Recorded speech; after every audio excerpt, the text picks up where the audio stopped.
The old 1600s were an age of restless curiosity. Empires expanded their reach across seas and deserts, hungry for gold, maps, and truths hidden beneath sand and stone. Among the many who sought what lay forgotten, few were as determined or as reckless as Elias Thorncroft, a scholar-explorer from England.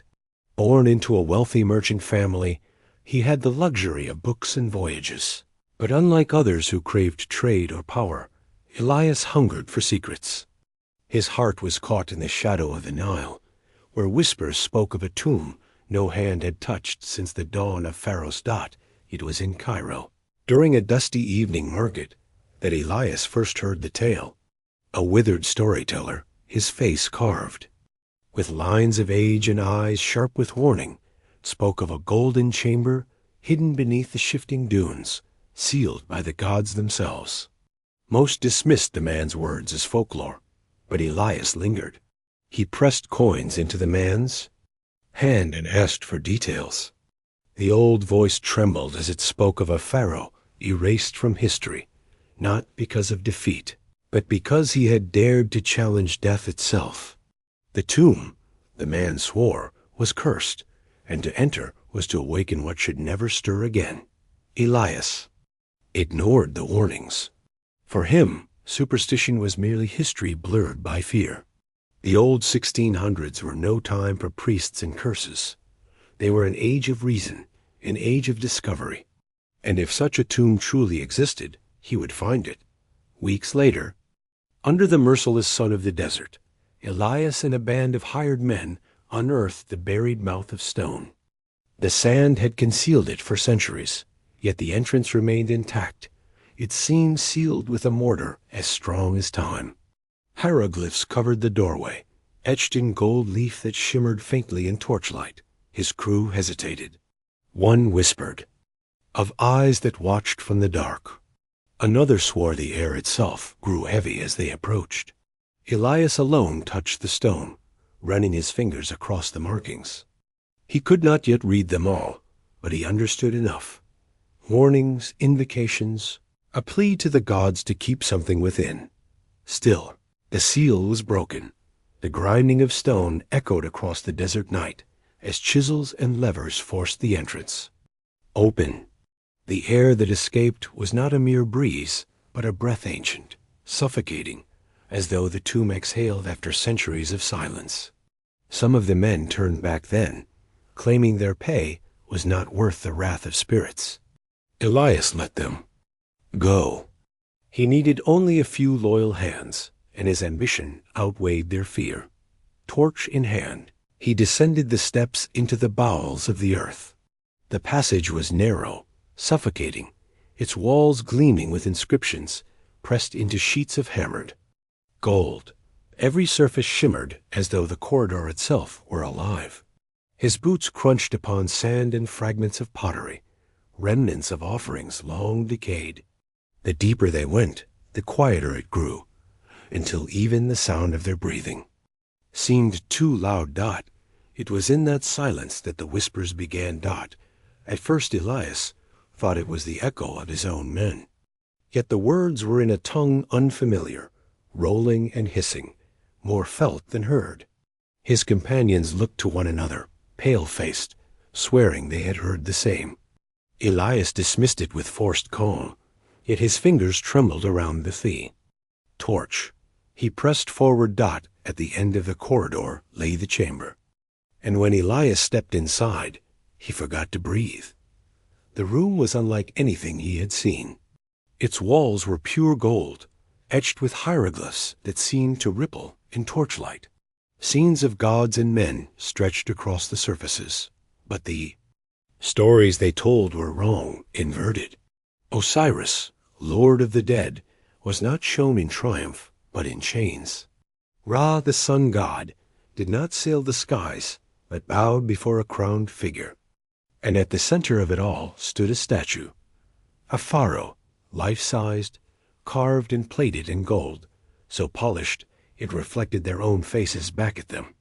Its eyes were inlaid with lapis lazuli, cold and piercing, as though it were not stone at all. but flesh pretending to be still. Before the statue, upon a table of stone, rested artifacts. A golden orb, etched with lines too fine to be decorative, gleamed as if it contained light within. Beside it, a loaf of petrified bread crumbled with age, and a small flame still burned in a bronze bowl of oil, though no one had tended it for centuries. The crew crossed themselves. Elias stepped closer. He knew then this was no ordinary tomb. The hieroglyphs told of a Pharaoh who had sought more than rule over the living. He had sought dominion over death itself. His name was erased from king lists, his statues defaced, but here he remained in secret, entombed in wealth and silence. The golden orb, Elias suspected, was not treasure but a device, a key to something deeper. He wanted it desperately, yet even he hesitated as he stretched his hand toward it. The moment his fingers brushed the orb, the chamber trembled. A low rumble passed through the walls, dust falling from above. The hieroglyphs flared faintly, as though responding to his touch. Behind him, one of the men screamed. The golden statue's head had tilted, just slightly, its gaze now angled toward them. Elias spun, torch raised, but the statue did not move again. Still, the terror in his men's eyes was enough. They swore they would go no further. Elias silenced them with fury, reminding them of their pay, but the seed of fear had been planted. That night, they camped within the chamber itself. Elias, scribbling furiously in his journal, attempted to translate more of the walls. The inscription spoke of a ritual, a passage between worlds, and the mask of eternity, said to contain the Pharaoh's undying essence. Yet the words grew more obscure, warning of consequences, of chains forged by gods themselves. Elias could not piece it all together, but one truth became clear. The orb was no ornament. It was central dot. As the others slept fitfully, Elias stared at the golden mask of the statue. Its eyes gleamed unnaturally, catching the firelight in ways that stone should not. And in the stillness, Elias heard it again, the whispers. Not from the corridor now, but from the chamber itself, curling like smoke around his ears. He strained to understand, and in fragments he did, words of hunger, of waiting, of release. He forced himself to rest, though sleep brought no comfort. Dreams of sand swallowing him whole, of eyes in the dark, of a Pharaoh's hand reaching from beyond the grave plagued his mind. When he woke, the oil lamp still burned, and one of his crew was gone. No footprints marked the sand, no sign of struggle. He had simply vanished. Panic spread. The men demanded they leave. Elias refused. His obsession had rooted too deep.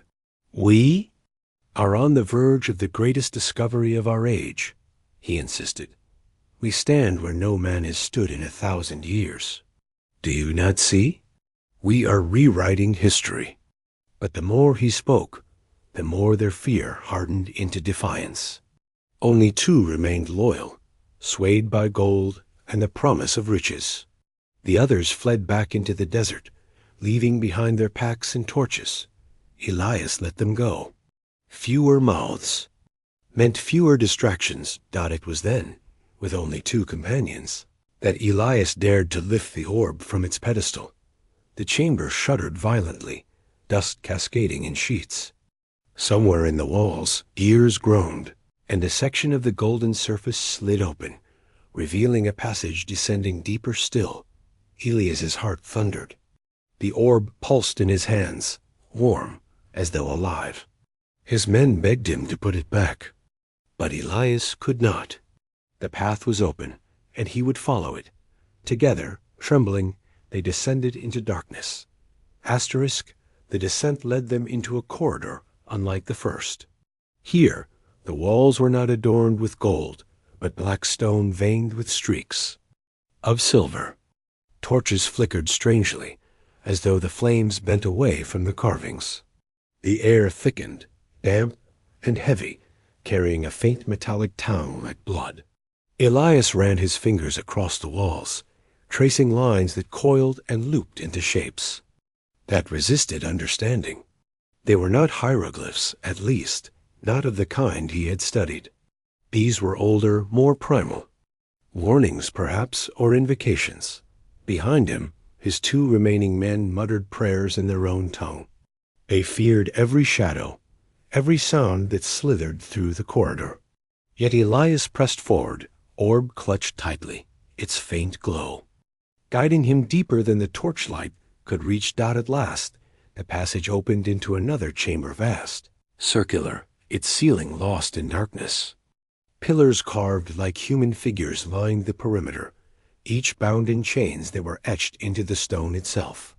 In the center stood an altar of obsidian, and upon it a mask, golden, flawless, and eerily lifelike. Its hollow eyes stared outward. Yet Elias felt as though they stared into him. He knew it at once. The mask of eternity. The hieroglyphs on the walls above the altar seemed to writhe in the flickering light. Elias read them aloud, his voice echoing. The words told of a Pharaoh whose name was forbidden, who sought to make himself a god by binding his soul to gold. The gods, enraged, cursed him, not with death, but with unending awareness, sealed in a mask so that he might watch eternity without rest. The orb, Elias realized, was the key to binding or unbinding the Pharaoh's soul. As he pieced the story together, his men grew restless. One spat upon the floor, swearing no treasure was worth this place. "We must leave," the other urged. "This is no tomb, it is a prison." But Elias, intoxicated by revelation, stepped toward the altar. The moment his foot touched the dais, the chains carved into the statues groaned. What had been silent stone figures seemed to shift, their heads tilting, mouths parting as though sighing after centuries of silence. Elias froze, his breath caught in his chest. Then the mask itself shimmered, faint lines of light,